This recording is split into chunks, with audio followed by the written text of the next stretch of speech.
ನನಗೆ ಇಂಗ್ಲಿಷ್ ಅರ್ಥ ಆಗುತ್ತೆ ಆದರೆ ಕಾನ್ಫಿಡೆಂಟ್ ಆಗಿ ಮತ್ತು ಫ್ಲೂಯೆಂಟ್ ಆಗಿ ಮಾತಾಡಲಿಕ್ಕೆ ಬರೋದಿಲ್ಲ. ಇಂಗ್ಲಿಷ್ ಮಾತಾಡುವಾಗ ಎಲ್ಲಿ ತಪ್ಪು ಮಾಡ್ತೇನೋ ಅನ್ನುವಂತಹ ಭಯ ಆಗುತ್ತೆ.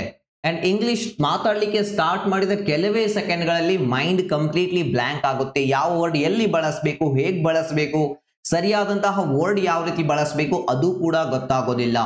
ಈ ಸಮಸ್ಯೆಯನ್ನ ನೀವು ಕೂಡ ಫೇಸ್ ಮಾಡ್ತಾ ಇದ್ದೀರಾ. ಸೊ ಹಾಗಾದ್ರೆ ಎಕ್ಸಾಕ್ಟ್ಲಿ ನೀವು ಸರಿಯಾದಂತಹ ವಿಡಿಯೋ ಮೇಲೆ ಕ್ಲಿಕ್ ಮಾಡಿದೀರಾ. ನೆಕ್ಸ್ಟ್ 8 ರಿಂದ 10 ನಿಮಿಷದ ಒಳಗಡೆ ಈ ವಿಡಿಯೋದಲ್ಲಿ ನಾನು ನಿಮಗೆ ಇದರ ಹಿಂದಿನ ಕಾರಣ ಏನು, ಅಂದ್ರೆ ನಿಮಗೆ ಯಾಕೆ ಇಂಗ್ಲಿಷ್ ಅರ್ಥ ಆದ್ರೂ ಕೂಡ ಕಾನ್ಫಿಡೆಂಟ್ ಆಗಿ ಮಾತಾಡಲಿಕ್ಕೆ ಯಾಕೆ ಬರ್ತಾ ಇಲ್ಲ, ಅದರ ಹಿಂದಿನ ಕಾರಣವನ್ನ, ಸೊ ಇದಕ್ಕೆ ಸೊಲ್ಯೂಷನ್ ಏನು, ಯಾವ ರೀತಿ ಪ್ರಾಕ್ಟೀಸ್ ಮಾಡಬೇಕು ಇಂಗ್ಲಿಷ್, ಅದನ್ನ ಎಕ್ಸಾಕ್ಟ್ಲಿ ಈ ಒಂದು ವಿಡಿಯೋದಲ್ಲಿ ನಿಮಗೆ ತಿಳಿಸ್ತಾ ಹೋಗ್ತೀನಿ. ವಿಡಿಯೋನ ಕೊನೆವರೆಗೆ ಮಿಸ್ ಮಾಡದೆ ನೋಡಿ. ಈಗ ನಿಮ್ ತಲೆಯಲ್ಲಿ ಒಂದು ಪ್ರಶ್ನೆ ಬರ್ತಾ ಇರಬಹುದು, ಇದನ್ನ ಕರೆಸಲಿಕ್ಕೆ ನೀವ್ಯಾರು ಅಂತ ಹೇಳಿ. ಸೊ ನೋಡಿ, ನಾನು ಕೂಡ ನಿಮ್ ತರಾನೇ ಎಕ್ಸಾಕ್ಟ್ಲಿ ಇದೇ ಸಮಸ್ಯೆನ ಫೇಸ್ ಮಾಡಿರುವಂತಹ ಒಬ್ಬ ಸ್ಟೂಡೆಂಟ್. ನಾನು ಕನ್ನಡ ಮೀಡಿಯಂ ಸ್ಟೂಡೆಂಟ್. ನಾನು ಇಂಗ್ಲಿಷ್ ಕಲ್ತಿದ್ದೆ, ಇಂಗ್ಲಿಷ್ ವಿಡಿಯೋಸ್ ನೋಡಿದ್ರೆ, ಇಂಗ್ಲಿಷ್ ನ್ಯೂಸ್ ನೋಡಿದ್ರೆ, ಇಂಗ್ಲಿಷ್ ಮತ್ತೊಬ್ಬರು ಮಾತಾಡೋದನ್ನ ಕೇಳಿದಾಗ 80 to 90% ಇಂಗ್ಲಿಷ್ ಅರ್ಥ ಆಗ್ತಿತ್ತು. ಬಟ್ ಮಾತಾಡ್ಲಿಕ್ಕೆ ಬಂದಾಗ ಕಾನ್ಫಿಡೆಂಟ್ ಆಗಿ, ಫ್ಲೂಯೆಂಟ್ ಆಗಿ ಮಾತಾಡ್ಲಿಕ್ಕೆ ಬರ್ತಿರ್ಲಿಲ್ಲ. ಅಂಡ್ ಈಗ ನಾನು ಕಲಿಯೋದು ಅಷ್ಟೇ ಅಲ್ಲ, ಸಾವಿರಾರು ವಿದ್ಯಾರ್ಥಿಗಳಿಗೆ, ನೂರಾರು ಟೀಚರ್ಸ್ ಅಂಡ್ ವರ್ಕಿಂಗ್ ಪ್ರೊಫೆಷನಲ್ಸ್ಗೆ ಯಾವ ರೀತಿ ಇಂಗ್ಲಿಷ್ ಅನ್ನ ಕಾನ್ಫಿಡೆಂಟ್ ಆಗಿ ಅಂಡ್ ಫ್ಲೂಯೆಂಟ್ ಆಗಿ ಮಾತಾಡಬೇಕು ಅದನ್ನ ಕಲಿಸಿದ್ದೀನಿ. ಆ ಎಲ್ಲ ಟೆಕ್ನಿಕ್ಸ್ ಅಂಡ್ ಮೆಥಡ್ಸ್ ಗಳನ್ನ ಈ ಒಂದು ವಿಡಿಯೋದಲ್ಲಿ ಶೇರ್ ಮಾಡ್ತಾ ಹೋಗ್ತೀನಿ. ವಿಡಿಯೋನ 1 ಸೆಕೆಂಡ್ ಕೂಡ ಸ್ಕಿಪ್ ಮಾಡಬೇಡಿ, ಕೊನೆವರೆಗೆ ನೋಡ್ತಾ ಹೋಗಿ ವಿಡಿಯೋನ. ಈ ವಿಡಿಯೋನ ನೀವು ನೋಡ್ತಾ ಇದ್ದೀರಾ ಅಂದ್ರೆ ನಿಮ್ದು ಒಂದು ಗೋಲ್ ಇದೆ, ಗುರಿ ಇದೆ, ಇಂಗ್ಲಿಷ್ ಅನ್ನ ಕಾನ್ಫಿಡೆಂಟ್ ಆಗಿ, ಫ್ಲೂಯೆಂಟ್ ಆಗಿ ಮಾತಾಡಬೇಕು. ಬಟ್ ಯಾಕೆ ಮಾತಾಡ್ಲಿಕ್ಕೆ ಆಗ್ತಾ ಇಲ್ಲ, ಮೊದಲು ಆ ಸಮಸ್ಯೆ ಏನು, ಅದರ ಹಿಂದಿನ ಕಾರಣ ಏನು, ಅದನ್ನ ಅರ್ಥ ಮಾಡಿಕೊಳ್ಳೋಣ.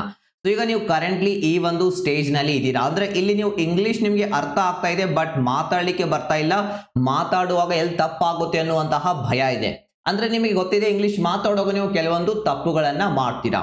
ಅಂಡ್ ನೀವೀಗ ಡೈರೆಕ್ಟ್ಲಿ ಏನ್ ಮಾಡ್ತಾ ಇದ್ದೀರಾ, ಇಲ್ಲಿಂದ ಇಲ್ಲಿವರೆಗೆ ರೀಚ್ ಆಗ್ಲಿಕ್ಕೆ ಅಂದ್ರೆ ಇಂಗ್ಲಿಷ್ ಅನ್ನ ಕಾನ್ಫಿಡೆಂಟ್ ಆಗಿ, ಫ್ಲೂಯೆಂಟ್ ಆಗಿ ಮಾತಾಡೋದನ್ನ ಕಲಿಬೇಕು. ಅದಕ್ಕೆ ಒಂದು ಶಾರ್ಟ್ ಕಟ್ ಮೆಥಡ್ ಅನ್ನ, ಶಾರ್ಟ್ ಕಟ್ ವೇ ಅನ್ನ ಫಾಲೋ ಮಾಡಿ ಅದನ್ನ ಕಲಿಯುವಂತಹ ಪ್ರಯತ್ನ ಮಾಡ್ತಾ ಇದ್ದೀರಾ. ಸೊ ಇದು ನೀವು ಮಾಡ್ತಾ ಇರುವಂತಹ ಒಂದು ಬಿಗ್ಗೆಸ್ಟ್ ಮಿಸ್ಟೇಕ್.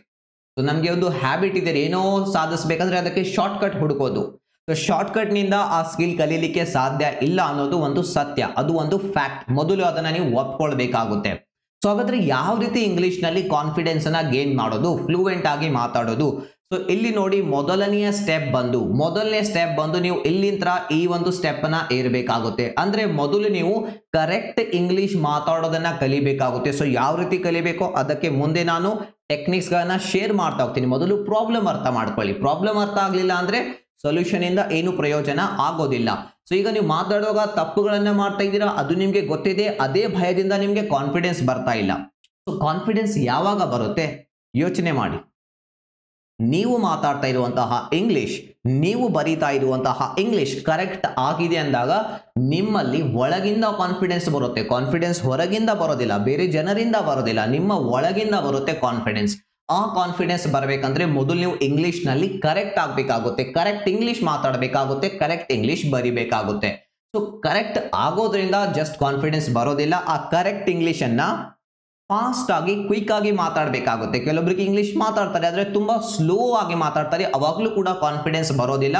ಸೊ ನೀವು ಇಲ್ಲಿ ಒಂದ್ಸಲ ಕರೆಕ್ಟ್ ಆದ ನಂತರ ಥ್ರೂ ಪ್ರಾಕ್ಟೀಸ್ ನ ಮೂಲಕ ಇಂಗ್ಲಿಷ್ ಅನ್ನ ಫಾಸ್ಟ್ ಆಗಿ ಮತ್ತು ಕ್ವಿಕ್ ಆಗಿ ಮಾತನಾಡೋದನ್ನ ಕಲಿಬೇಕಾಗುತ್ತೆ. ಆವಾಗ ಹೋಗಿ ನೀವು ಈ ರೀತಿ ಇಂಗ್ಲಿಷ್ ನಲ್ಲಿ ಫುಲ್ ಕಾನ್ಫಿಡೆನ್ಸ್ ನಿಂದ ಮತ್ತೊಬ್ಬರ ಜೊತೆಯಲ್ಲಿ ಕಾನ್ವರ್ಸೇಷನ್ ಮಾಡಬಹುದು, ಮಾತಾಡಬಹುದು, ಇಂಗ್ಲಿಷ್ ಅಲ್ಲಿ ಪಬ್ಲಿಕ್ ಸ್ಪೀಕಿಂಗ್ ಕೂಡ ಮಾಡಬಹುದು. ಸೊ ಇದು ನಿಮ್ಗೀಗ ಗೊತ್ತಾಯ್ತು ಸಮಸ್ಯೆ ಏನು. ಇಲ್ಲಿಂದ ನಾವು ಇಲ್ಲಿಗೆ ಶಾರ್ಟ್ ಕಟ್ ದಾರಿಯನ್ನ ಹುಡುಕ್ಲಿಕ್ಕೆ ಪ್ರಯತ್ನ ಮಾಡ್ತಿದೀವಿ, ಆದ್ರೆ ಯಾವುದೇ ಶಾರ್ಟ್ ಕಟ್ ಇಲ್ಲ. ಸೊ ಮೊದಲು ಕರೆಕ್ಟ್ ಇಂಗ್ಲಿಷ್ ಮಾತಾಡಬೇಕು, ದೆನ್ ಅದನ್ನ ಫಾಸ್ಟ್ ಆಗಿ, ಕ್ವಿಕ್ ಆಗಿ ಮಾತಾಡಿದ ನಂತರನೇ ಕಾನ್ಫಿಡೆನ್ಸ್ ಬರುತ್ತೆ. ನಿಮಗೆ 100% ಗೊತ್ತಿರಬೇಕು ನೀವು ಮಾತಾಡ್ತಾ ಇರುವಂತಹ ಇಂಗ್ಲಿಷ್ ಕರೆಕ್ಟ್ ಇದೆ ಅಂತ ಹೇಳಿ. ಅಂಡ್ ಇನ್ ಕೇಸ್ ನೀವು ಮಿಸ್ಟೇಕ್ ಮಾಡಿದ್ರು ಕೂಡ ನೀವು ತಪ್ಪು ಮಾಡಿದ್ರಿ ಅನ್ನೋದು ನಿಮ್ಗೆ ಗೊತ್ತಾಗಬೇಕು. ಅಟ್ ಲೀಸ್ಟ್ ಆ ಲೆವೆಲ್ ಆದ್ರೂ ನೀವು ಇಲ್ಲಿ ರೀಚ್ ಆಗ್ಬೇಕಾಗುತ್ತೆ. ಸೊ ಈಗ ನಾನು ಹೇಳಿದೆ 3 ಸ್ಟೆಪ್ಸ್ ಇವೆ ಇಲ್ಲಿ. ನಾನು ಜಸ್ಟ್ ಒಂದ್ಸಲ ಸಮರೈಸ್ ಮಾಡೋದಾದ್ರೆ, ಫಸ್ಟ್ ಏನು, ಇಂಗ್ಲಿಷ್ ನಾವು ಕರೆಕ್ಟ್ ಆಗಿ ಮಾತಾಡೋದನ್ನ, ಬರೆಯೋದನ್ನ ಕಲಿಬೇಕು. ಅಂಡ್ ಅದನ್ನ ಫಾಸ್ಟ್ ಆಗಿ, ಕ್ವಿಕ್ ಆಗಿ ಮಾತಾಡಬೇಕು. ಇವೆರಡನ್ನ ಕೂಡಿಸಿದ್ರೆ ನಿಮಗೆ ಬರುತ್ತೆ ಇಂಗ್ಲಿಷ್ ನಲ್ಲಿ ಕಾನ್ಫಿಡೆನ್ಸ್ ಅಂಡ್ ಇಂಗ್ಲಿಷ್ ಫ್ಲೂಯೆನ್ಸಿ ನೀವು ಅಚೀವ್ ಮಾಡ್ತೀರಾ. ಈ ಟೆಕ್ನಿಕ್ ನೀವು ಫಾಲೋ ಮಾಡೋದ್ರ ಮೂಲಕ ಸುಲಭವಾಗಿ ಇಂಗ್ಲಿಷ್ ನಲ್ಲಿ ಕಾನ್ಫಿಡೆನ್ಸ್ ಗೇನ್ ಮಾಡಬೇಕು. ಗೇನ್ ಮಾಡಬಹುದು. ಸೊ ಬನ್ನಿ ಈಗ ನಿಮಗೆ ತಿಳಿಸ್ತಾ ಹೋಗ್ತೀನಿ. ಸೊ ನೀವು ಇಲ್ಲಿ ಪ್ರಾಬ್ಲಮ್ ಅನ್ನ ಫೇಸ್ ಮಾಡ್ತಾ ಇದ್ರೆ ಅಂದ್ರೆ ಇಲ್ಲಿ ಇಂಗ್ಲಿಷ್ ಕರೆಕ್ಟ್ ಆಗಿ ಮಾತಾಡ್ಲಿಕ್ಕೆ ನಿಮಗೆ ಬರ್ತಾ ಇಲ್ಲ, ಕರೆಕ್ಟ್ ಇಂಗ್ಲಿಷ್ ನಲ್ಲಿ ಯಾವ ರೀತಿ ಕರೆಕ್ಟ್ ಇಂಗ್ಲಿಷ್ ಬರೆಯೋದು, ಕರೆಕ್ಟ್ ಇಂಗ್ಲಿಷ್ ಮಾತಾಡೋದು, ಅಲ್ಲಿ ಸಮಸ್ಯೆ ಫೇಸ್ ಮಾಡ್ತಾ ಇದ್ರೆ ಕೆಲವೊಂದು ನಿಮಗೆ ಟೆಕ್ನಿಕ್ಸ್ ಗಳನ್ನ ಹೇಳ್ತಾ ಇದ್ದೀನಿ. ಸೊ ಇಲ್ಲಿ ನೀವು ಅಫ್ಕೋರ್ಸ್ ಕರೆಕ್ಟ್ ಸೆಂಟೆನ್ಸ್ ಮಾಡೋದನ್ನ ಇಂಗ್ಲಿಷ್ ನಲ್ಲಿ ಕಲಿಬೇಕಾಗುತ್ತೆ. ಆನೆಸ್ಟ್ಲಿ ಪ್ರಾಮಾಣಿಕವಾಗಿ ನೀವು ಒಪ್ಕೊಳ್ಬೇಕಾಗುತ್ತೆ, ನಿಮಗೆ ವಾಕ್ಯ ಮಾಡ್ಲಿಕ್ಕೆ ಬರ್ತಾ ಇಲ್ಲ, ನೀವು ತುಂಬಾ ತಪ್ಪುಗಳನ್ನ ಮಾಡ್ತಾ ಇದ್ದೀರಿ ಅಂದ್ರೆ ಅದು ಮೊದಲನೇ ಸ್ಟೆಪ್ ಆಗುತ್ತೆ. ಸೊ ನೀವು ಇಲ್ಲಿ ಫ್ರೀ ಆಗಿ ಕಲಿಬೇಕಂದ್ರೆ ಯೂಟ್ಯೂಬ್ ನಿಂದ ಕಲಿಬಹುದು. ಸ್ವಲ್ಪ ತಲೆ ನೀವು ಹೆಚ್ಚಿರುತ್ತೆ, ನೀವು ಹುಡುಕ್ಬೇಕು, ಬೇರೆ ಬೇರೆ ವಿಡಿಯೋಸ್ಗಳ ಮೂಲಕ ಕಲಿತಾ ಹೋಗ್ಬೇಕು, ಸ್ವಲ್ಪ ಹೆಚ್ಚು ಟೈಮ್ ತಗೊಳುತ್ತೆ, ಡಿಸ್ಟ್ರಾಕ್ಷನ್ಸ್ ಗಳು ಹೆಚ್ಚು ಇರುತ್ತೆ. ಅಂಡ್ ಈಗ ಒಂದು 2025ರಲ್ಲಿ ಹೊಸ AI ಟೆಕ್ನಾಲಜಿಯ ಒಂದು ಯುಗ.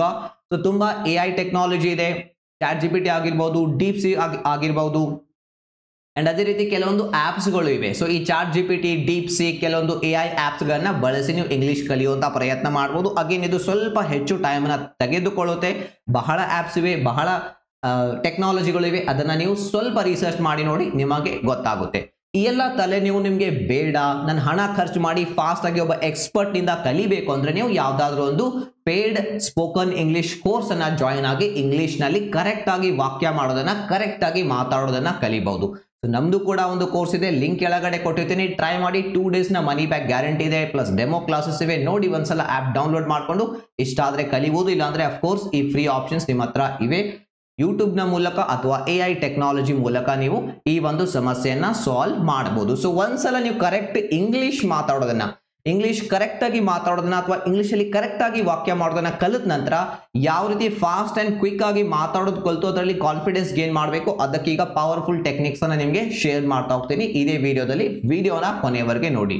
ಸೊ ಒಂದ್ಸಲ ನೀವು ಇಂಗ್ಲಿಷ್ ನಲ್ಲಿ ಕರೆಕ್ಟ್ ಆಗಿ ವಾಕ್ಯ ಮಾಡೋದನ್ನ, ಸ್ಲೋ ಆಗಿ ಮತ್ತು ಕರೆಕ್ಟ್ ಆಗಿ ಇಂಗ್ಲಿಷ್ ಮಾತಾಡೋದನ್ನ ಕಲಿತ ನಂತರ ಅದ್ರ ನೆಕ್ಸ್ಟ್ ಬರುತ್ತೆ ಇಂಗ್ಲಿಷ್ ಅನ್ನ ಕಾನ್ಫಿಡೆಂಟ್ ಆಗಿ, ಫ್ಲೂಯೆಂಟ್ ಆಗಿ ಮತ್ತು ಫಾಸ್ಟ್ ಆಗಿ ಯಾವ ರೀತಿ ಮಾತಾಡಬೇಕು. ಸೊ ಅಂದ್ರೆ ನಾವೀಗ ಇಂಗ್ಲಿಷ್ ನಲ್ಲಿ ಮಾತಾಡುವಾಗ ನಮಗೆ ಭಯ ಆಗ್ತಾ ಇದೆ, ಸೊ ಆ ಭಯದಿಂದ ನಮ್ದು ಮೈಂಡ್ ಬ್ಲಾಂಕ್ ಆಗ್ತಾ ಇದೆ, ಸೊ ಅದರಿಂದ ಕಾನ್ಫಿಡೆನ್ಸ್ ಅಂಡ್ ಫ್ಲೂಯೆನ್ಸಿ ಬರ್ತಾ ಇಲ್ಲ. ಸೊ ನಾವು ಈ ರೀತಿ ಕಾನ್ಫಿಡೆಂಟ್ ಮತ್ತು ಫ್ಲೂಯೆಂಟ್ ಆಗಿ ಮಾತಾಡಬೇಕು ಅಂದ್ರೆ ಯಾವುದೇ ಮೀಟಿಂಗ್ ನಲ್ಲಿ, ಫಂಕ್ಷನ್ ನಲ್ಲಿ, ಯಾವುದೋ ಸ್ಪೀಚ್ ಕೊಡುವಾಗ ಕಾನ್ಫಿಡೆಂಟ್ ಆಗಿ ಮಾತಾಡಬೇಕಂದ್ರೆ ಈ ಒಂದು ಟೆಕ್ನಿಕ್ಸ್ ಗಳನ್ನ ಫಾಲೋ ಮಾಡಿ. ನಂಬರ್ 1, ಸ್ವಲ್ಪ ವಿಚಿತ್ರ ಅನ್ಸುತ್ತೆ ಬಟ್ ಇದು most powerful technique, record videos and watch your self.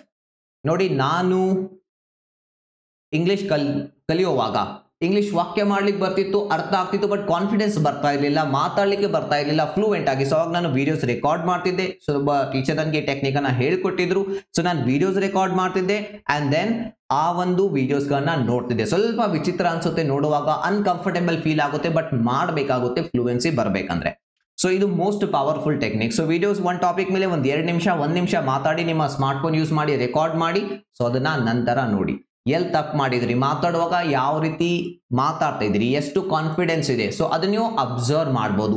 And next time ಮತ್ತೆ ವಿಡಿಯೋ ರೆಕಾರ್ಡ್ ಮಾಡಿ ಅದೇ ಟಾಪಿಕ್ ಮೇಲೆ ಮಾತಾಡಿ. ಸೊ ಒಂದ್ಸಲ ಈ ರೀತಿ ನೀವು 1 ಟಾಪಿಕ್ ಮೇಲೆ 3 ಸಲ ವಿಡಿಯೋ ರೆಕಾರ್ಡ್ ಮಾಡಿ ಅದರಲ್ಲಿ ಏನ್ ಇಂಪ್ರೂವ್ಮೆಂಟ್ಸ್ ಆಯ್ತು ಅದನ್ನ ನೋಡಬಹುದು. ಸೊ ಇದು ವೆರಿ ಪವರ್ಫುಲ್ ಟೆಕ್ನಿಕ್. ಇದೇ ಟೆಕ್ನಿಕ್ ಯೂಸ್ ಮಾಡಿ ಸಾವಿರಾರು ಸ್ಟೂಡೆಂಟ್ಸ್ಗೆ, ನೂರಾರು ವರ್ಕಿಂಗ್ ಪ್ರೊಫೆಷನಲ್ಸ್ ಅಂಡ್ ಟೀಚರ್ಸ್ಗೆ ನಾನು ಕಲಿಸಿದ್ದೇನೆ ಇಂಗ್ಲಿಷ್ ನಲ್ಲಿ ಕಾನ್ಫಿಡೆಂಟ್ ಆಗಿ ಮಾತಾಡೋದನ್ನ. ಸೊ ಈ ಟೆಕ್ನಿಕ್ ಅನ್ನ ಒಂದ್ಸಲ ಟ್ರೈ ಮಾಡಿ ನೋಡಿ, ಡೆಫಿನೆಟ್ಲಿ ಇದು ವರ್ಕ್ಔಟ್ ಆಗುತ್ತೆ. ಸೊ ದೆನ್ ಈಗ AI ಟೆಕ್ನಾಲಜಿ ಬಂದಿದೆ, ಹಲವಾರು ಆಪ್ಸ್ಗಳು ಇವೆ, AI ಆಪ್ಸ್ಗಳು. ಸೊ ಅದ್ರ ಜೊತೆಲಿ ನೀವು ಮಾತಾಡಬಹುದು. ಸೊ ಅದು ನೀವು ಏನ್ ತಪ್ಪು ಮಾಡಿದ್ರು ಕೂಡ ನಿಮಗೆ ಕರೆಕ್ಟ್ ಮಾಡಿ ತೋರಿಸುತ್ತೆ. ಸೊ ಅದನ್ನ ನೀವು ಟ್ರೈ ಮಾಡಬಹುದು. AI ಆಪ್ಸ್ಗಳು ಬಹಳ ಇವೆ, ಟ್ರೈ ಮಾಡಿ ನೋಡಿ ಒಂದೆರಡು. ಸೊ ನಿಮಗೆ ಗೊತ್ತಾಗುತ್ತೆ ನಿಮಗೆ ಯಾವುದು ಸುಟೇಬಲ್ ಆಗ್ತಾ ಇದೆ ಅಂತ ಹೇಳಿ. ಸೊ ದೆನ್ ಮೂರನೇದಾಗಿ ಬಂದು ಪ್ರಾಕ್ಟೀಸ್ ವಿತ್ ಎಕ್ಸ್ಪರ್ಟ್ಸ್. ಸೊ ಇದೆಲ್ಲ ನಿಮಗೆ ಬೇಡ, ನಿಮ್ಮಲ್ಲಿ ಹಣ ಇದೆ, ಹಣ ಖರ್ಚು ಮಾಡಿ ನೀವು ಫಾಸ್ಟ್ ಆಗಿ ಇಂಗ್ಲಿಷ್ ಕಲಿಬೇಕನ್ನೋ ಆಸೆ ಇಟ್ಕೊಂಡಿದ್ರಿ ಅಂದ್ರೆ ಕೆಲವೊಬ್ಬರಿಗೆ ಟೈಮ್ ತುಂಬಾ ಇಂಪಾರ್ಟೆಂಟ್ ಆಗಿರುತ್ತೆ ಹಣಕ್ಕಿಂತ. ಸೊ ಆ ಕೇಸ್ನಲ್ಲಿ ನೀವು ಯಾವುದೋ ಒಬ್ಬ ಎಕ್ಸ್ಪರ್ಟ್ ನ ಜೊತೆಯಲ್ಲಿ ಇಂಗ್ಲಿಷ್ ಮಾತಾಡೋದ್ರ ಮೂಲಕ ಕಲಿಬಹುದು. ಅಂದ್ರೆ ಅವರು ಇಮಿಡಿಯೇಟ್ಲಿ ನೀವೇನಾದ್ರೂ ತಪ್ಪು ಮಾಡಿದ್ರೆ ಅದನ್ನ ನಿಮ್ಗೆ ಹೇಳಿಕೊಡ್ತಾರೆ, ನಿಮ್ಮ ತಪ್ಪನ್ನ ಕರೆಕ್ಟ್ ಮಾಡ್ತಾರೆ, ಒಂದು ಸೇಫ್ ಎನ್ವೈರನ್ಮೆಂಟ್ ನಿಮ್ಗೆ ಸಿಗುತ್ತೆ ಪ್ರಾಕ್ಟೀಸ್ ಮಾಡ್ಲಿಕ್ಕೆ. ಸೊ ಅಲ್ಲಿ ಪ್ರಾಕ್ಟೀಸ್ ಮಾಡೋದ್ರ ಮೂಲಕ ಕೂಡ ನೀವು ನಿಮ್ಮ ಇಂಗ್ಲಿಷ್ ನ ಕಾನ್ಫಿಡೆನ್ಸ್ ಅಂಡ್ ಫ್ಲೂಯೆನ್ಸಿಯನ್ನ ಇಂಪ್ರೂವ್ ಮಾಡಿಕೊಳ್ಳಬಹುದು. ಸೊ ಈ 3ರಲ್ಲಿ ಅಟ್ ಲೀಸ್ಟ್ 2 ಟೆಕ್ನಿಕ್ಸ್ ಅನ್ನ ಟ್ರೈ ಮಾಡಿ. You can definitely try out the third option as well. So ಈ ಟೆಕ್ನಿಕ್ಸ್ ಗಳ ಮೂಲಕ ನೀವು ಸುಲಭವಾಗಿ ಇಂಗ್ಲಿಷ್ ನಲ್ಲಿ ಕಾನ್ಫಿಡೆನ್ಸ್ ಏನ್ ಮಾಡಬಹುದು, ಫ್ಲೂಯೆನ್ಸಿನ ಗೇನ್ ಮಾಡಬಹುದು. ಇದರಲ್ಲಿ ಮೋಸ್ಟ್ ಇಂಪಾರ್ಟೆಂಟ್ ಟೆಕ್ನಿಕ್ ಇದು.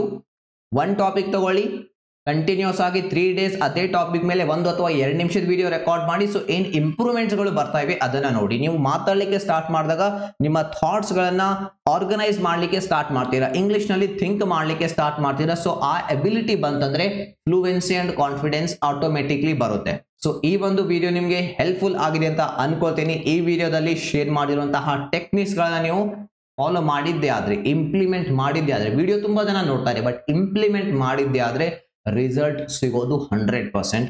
Just trust the process and implement whatever techniques and tips I have shared in today's video. So ಈ ವಿಡಿಯೋನ ಕೊನೆಯವರೆಗೆ ನೋಡಿದ್ದಕ್ಕಾಗಿ ತುಂಬಾ ಧನ್ಯವಾದಗಳು. Thank you so much for watching this video. Have a nice day. I will see you in the next video.